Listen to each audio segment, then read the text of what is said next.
नमस्कार दोस्तों, मैं अंकुर उपाध्याय स्वागत करता हूं आप सभी का एक बार फिर से अपनी नई वीडियो में। दोस्तों, भारतीय बाजार की बात करें तो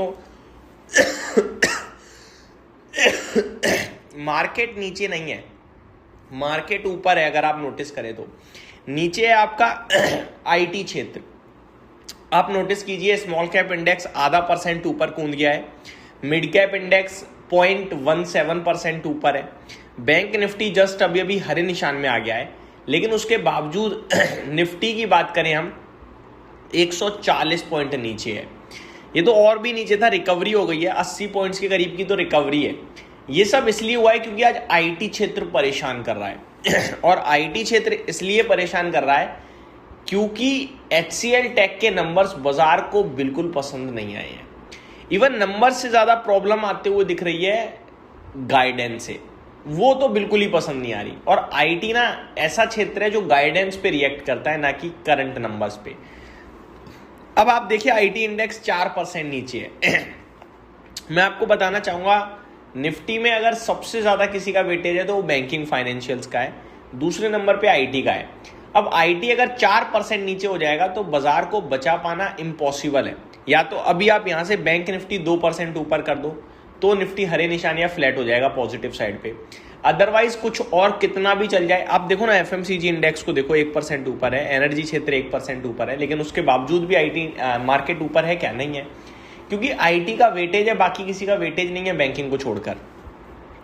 एग्जाम्पल के रूप में अगर मैं बात करूं आज आप सभी के साथ, निफ्टी 136 पॉइंट नीचे है, अकेले इन्फोसिस 40 पॉइंट गिरा रहा है, अकेले टीसीएस 34 पॉइंट गिरा रहा है। तो ये दो स्टॉक्स आपको अकेले मार्केट को 73 पॉइंट गिरा रहे हैं। दूसरी बात, आईसीआईसीआई बैंक और एचडीएफसी बैंक जो निफ्टी के दिग्गज बैंकिंग क्षेत्र का वेटेज है, वो भी लाल निशान में है। अकेले आईसीआईसीआई बैंक 25 पॉइंट गिरा रहा है और एचडीएफसी बैंक 23 पॉइंट गिरा रहा है। तो कहीं ना कहीं मार्केट नीचे देखने को मिल रहा है आप सभी को, क्योंकि दिग्गज जिनमें वेटेज है वो नीचे है। अब सवाल ये उठता है कि नीचे क्यों है और आपको क्या करना चाहिए। तो नीचे है भैया आईटी, ये समझ में आ गया। अब समझना है क्यों है नीचे, क्योंकि कल एचसीएल टेक के आए हैं नंबर्स और रिजल्ट्स बाजार को ना बिल्कुल पसंद नहीं आए हैं दोस्तों। 10% नीचे खड़ा है एचसीएल टेक आज के सेशन में।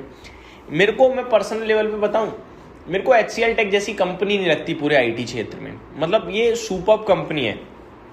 आईटी स्टॉक्स ऊपर से बड़ी देर से गिर रहे थे, लेकिन जो आप सभी ने एचसीएल टेक की परफॉर्मेंस देखी वो एक्सेप्शनल रही। बट इस बार के नंबर्स जो है ना वो हल्के वीक पड़ गए और गाइडेंस में मजा नहीं आया। फॉर एग्जांपल, जो एचसीएल टेक की गाइडेंस है, उन्होंने, कंपनी ने आगे को लेकर गाइडेंस घटा दी है थोड़ी, अगले पूरे साल के लिए गाइडेंस थोड़ी कम कर दी है, पहला नेगेटिव पॉइंट। दूसरी बात, जो उन्होंने मार्जिन की गाइडेंस दी है वो भी करंट मार्जिन से कम की दे दी है, ये दूसरा नेगेटिव पॉइंट। तीसरी बात, ब्रोकरेज हाउसेस ने भी ना डिसअपॉइंटमेंट दे दी है। फॉर एग्जांपल, एचएसबीसी ने होल्ड की रेटिंग दी, टारगेट कट कर दिया, पहले 1560 का था, अब 1480 का है। ठीक है, सिटी ग्रुप की तरफ से न्यूट्रल की रेटिंग है 1385 के लक्ष्य के लिए, इन्होंने भी लक्ष्य कट किया है। जेपी मॉर्गन की न्यूट्रल की रेटिंग है, पहले 1490 की बात कर रहे थे, अभी 1370 की बात कर रहे हैं।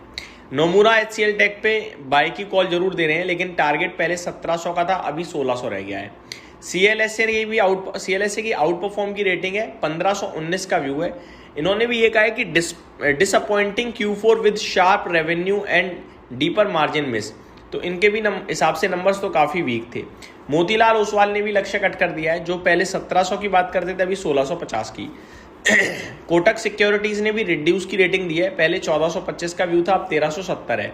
मॉर्गन स्टैनली ने इक्वल वेट की रेटिंग दी है, लेकिन पहले 1760 का व्यू था और अब 1410 का रह गया है। इसी प्रकार ब्रोकरेज हाउसेस ने भी थोड़ा सा कहीं ना कहीं अपना व्यू घटा दिया है, जिसकी वजह से स्टॉक नीचे खड़ा है। अब सवाल उठता है क्या करें। दोस्तों देखो, आगे का गाइडेंस कट किया है, नंबर्स वीक थे, रिएक्शन मुझे लगता है 10% का हो गया, मैक्सिमम 10% और, यानी हो सकता है 1150 तक स्टॉक जाए। ठीक है जी, ये वर्स्ट केस सिनेरियो हो गया, वर्स्ट केस सिनेरियो। ठीक है, 1150। लेकिन इनकेस एक क्वार्टर भी ऐसा आ गया ना जिसमें परफॉर्मेंस आ गई, तो ये धमाका हो जाएगा, फिर आपका ये शेयर 1400-1500 ही दिखेगा। तो अगर कोई 2 साल के लिए क्वालिटी आईटी ढूंढ रहा है कंपनी, तो यहाँ से लोन लो और नीचे तक लेना शुरू करो और 4 साल 3 साल का व्यू बनाओ। ये स्टॉक बेहतरीन है। मैं आपको बताना चाहूंगा ये कंपनी करीब करीब 3-3.5% का तो डिविडेंड बांट देती है। अभी भी 24 रुपये प्रति शेयर का डिविडेंड दिया है कंपनी ने इस रिजल्ट्स में। मेरे को लगता है आप यहाँ ना पैसिव इनकम करते रहोगे, पहली बात, और दूसरी बात ये है कि गिरावट में लेकर इसमें आप अपनी वेल्थ को भी पुश करोगे ऊपर की तरफ। मैं बिल्कुल भी इसको लेकर मतलब डर का माहौल क्रिएट नहीं करना चाहूँगा। अगर है बैठे रहो, नहीं है लेने के बारे में सोचो, लेकिन लंबा व्यू रखिएगा तभी फायदा है, अदरवाइज नहीं है। बाकी आईटी जो इसके फ्लो के साथ गिर गए हैं उनमें मेरे को एक मिड कैप में कोफोर्ज अच्छा लगता है। इन्फोसिस भी 1264 पे मेरे को खराब नहीं लगता। इवन आप आईटी में तो जिधर नजर डालो उधर यही दिखेगा कि यार इस भाव पे क्या ही करूं मैं बेचकर। बाकी ओवरऑल गिर रहे हैं तो गिर ही रहे हैं, अब समय खराब चल रहा है तो चल ही रहा है। लेट्स सी कब तक चलेगा कब तक नहीं चलेगा। तो ये मेरी तरफ से आपके लिए अपडेट थी। उम्मीद करता हूँ डिटेल्स पसंद आई होंगी। Thank you so much for watching this video. Have a great day guys.